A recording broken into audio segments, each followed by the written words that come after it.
it's not a joke, because he has literally shattered thousands of American lives. He's disrupted our entire federal government. And just like, other rich dudes who want to tinker with what they think are toys, this is not a joke. This is the democracy that is our country and the American people's lives. So, there's going to be very serious consequences, and we will hold Elon Musk accountable for the damages that he's done. How do you plan to hold him accountable?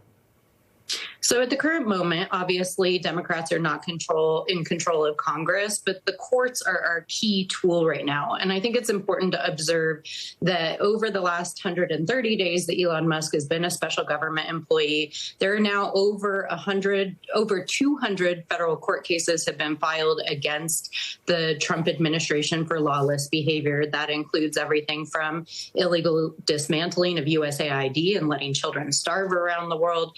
It includes the mass firings that were illegal. It includes the illegal data hacking that happened of American data. And those court cases are pending. There are dozens of court injunctions. And myself and Jamie Raskin have also filed legislation for civil liability against Elon Musk and any special government employee. But it also necessitates that we win back the House and use the tools of Congress to hold him accountable. Right now, the courts are our primary tool.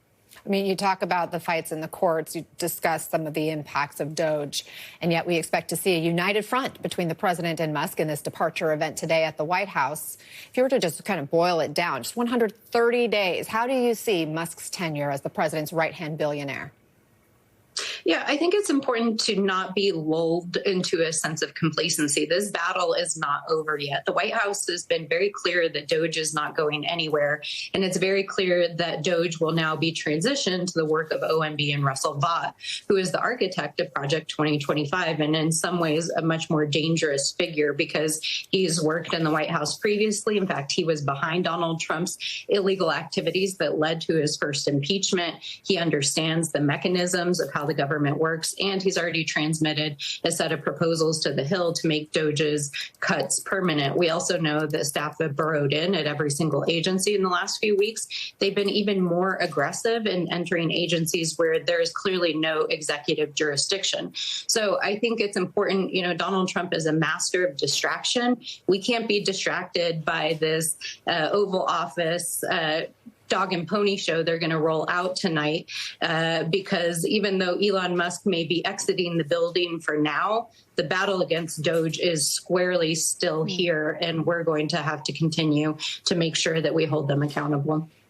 White House Press Secretary Caroline Leavitt was asked about DOGE's leadership now that Musk is going to be gone, and listen to what she said. Is there a DOGE leader taking the place of Mr. Musk? Well, again, the DOGE leaders are each and every member of the president's cabinet and the president himself, who is wholeheartedly committed to cutting waste, fraud, and abuse. So even if Musk is gone, you talk about Russell Vought stepping into kind of this new head of DOGE, if you will. She says the president's going to be the one leading it up. And we know the impacts aren't over yet. A White House official telling Politico that the true DNA of DOGE is within the agencies where DOGE staff still work. So I have to wonder, if you're a public servant in one of these agencies, should you be concerned?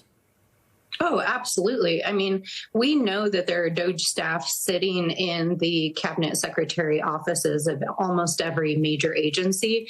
And we've seen this play out even over the last week at Department of Interior.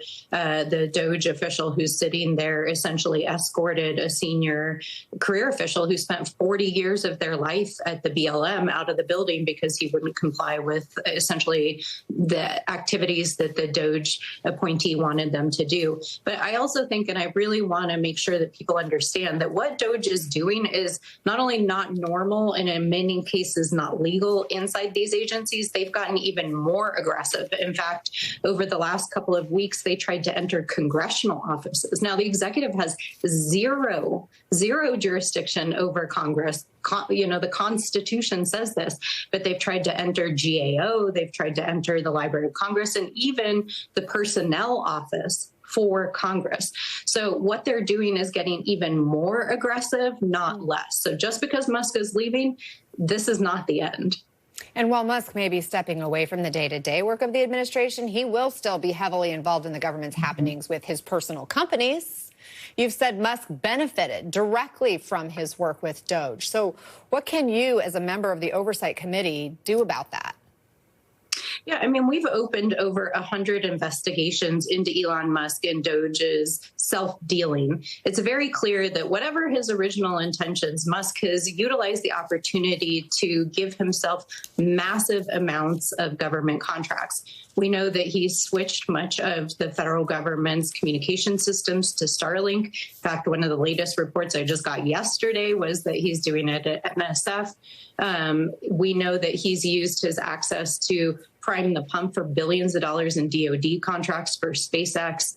And we know that his staff have downloaded sensitive government data, our personal data as Americans, and have been using it to train their AI systems. So the Oversight Committee, Democrats have opened many investigations.